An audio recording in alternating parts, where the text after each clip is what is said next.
विद्यार्थी मित्र, आज आपण BA तृतीय वर्षातील 5व्या सत्रामध्ये भूगोल विषयाच्या अनुषंगाने असणारा आपला पेपर भारताचा भूगोल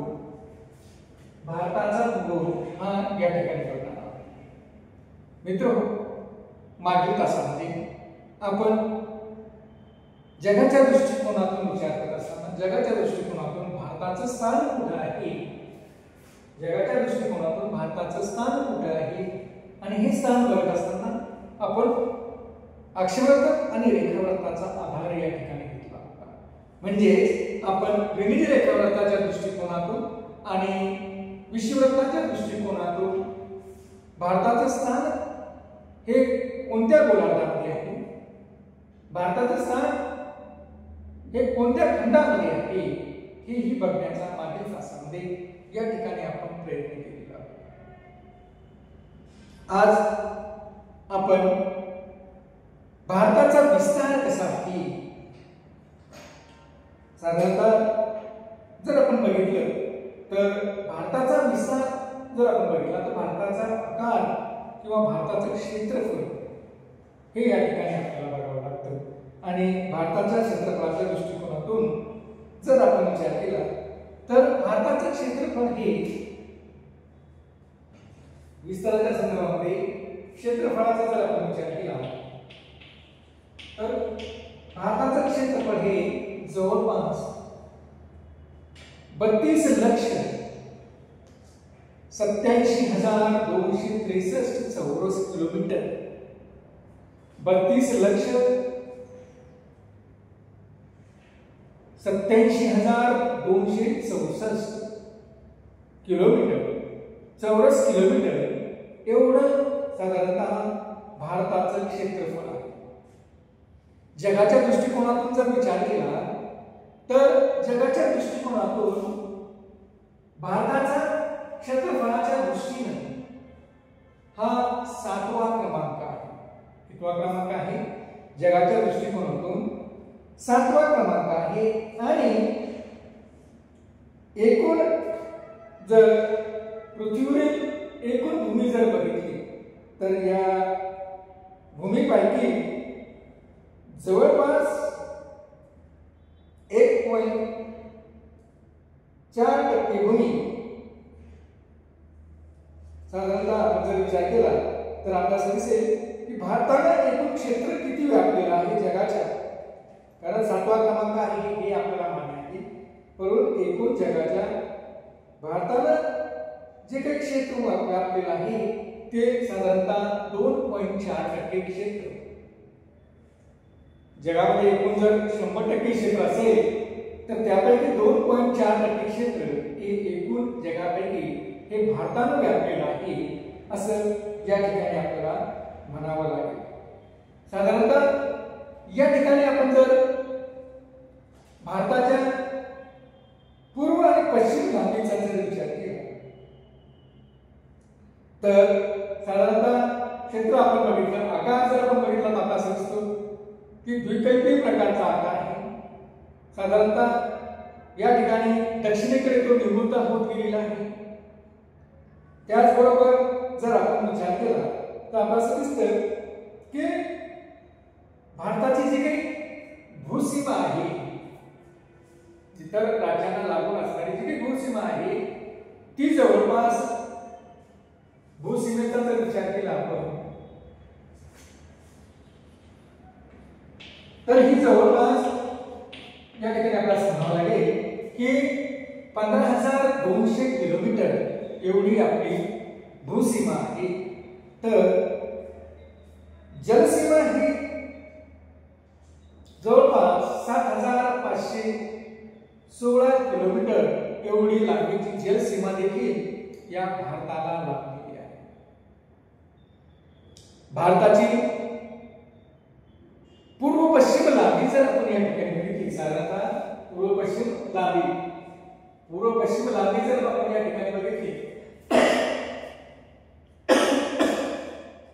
तर भारताची पूर्व पश्चिम लांबी ही 2,900 किलोमीटर, 2933 किलोमीटर ही आपली भारताची पूर्व पश्चिम लांबी आहे. तर दक्षिण उत्तर उंची जर आपण बघितली भारताची तर आपल्याला असं दिसतंय की दक्षिण उत्तर जी काही उंची आहे किंवा जी काही दक्षिण उत्तर लांबी आहे ही भारताची जवळपास 3214 किलोमीटर एवढी लांब ही दक्षिण उत्तर लांबी असलेली भारताची आपल्याला या ठिकाणी दिसून येते. मित्रांनो, अशा पद्धतीने असणारा हा जो काही भाग आहे की ज्याला आपण भारताचा विस्ताराचा जर आपण या ठिकाणी विचार केला तर आपल्याला असं दिसतं की भारताचा अक्षवक्तीय विस्तार साधारणतः अक्षवक्तीय विस्ताराचा जर विचार केला, कारण कोणताही विस्तार बघत असताना दोन बाजूने तो बघितला जातो. एक म्हणजे अक्षवक्तीय आणि दुसरा म्हणजे रेखावृत्तीय विस्तार. अक्षवक्तीय विस्तार आणि दुसरा म्हणजे रेखावृत्तीय विस्तार. आणि अक्षवक्तीय आणि रेखावृत्तीय विस्ताराचा जर आपण विचार केला तर साधारणतः 8 अंश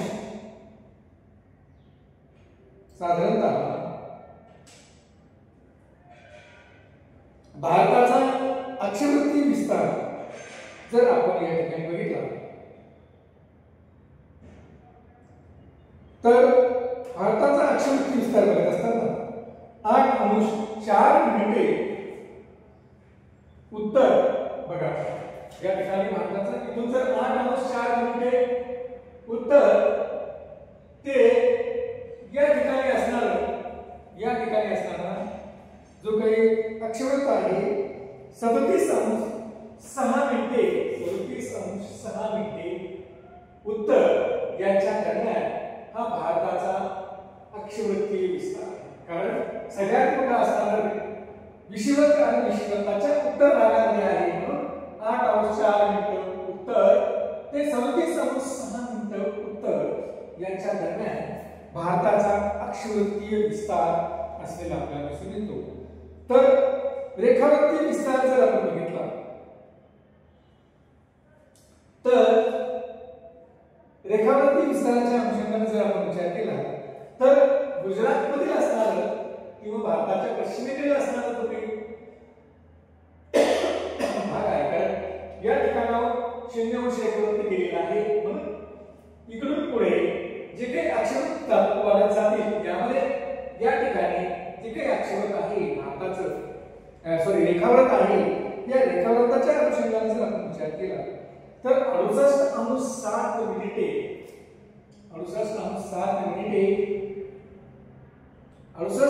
7 मिनिटे पूर्व रेखावृत्त ते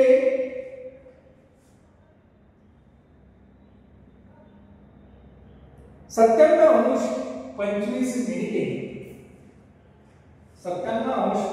मिनिटे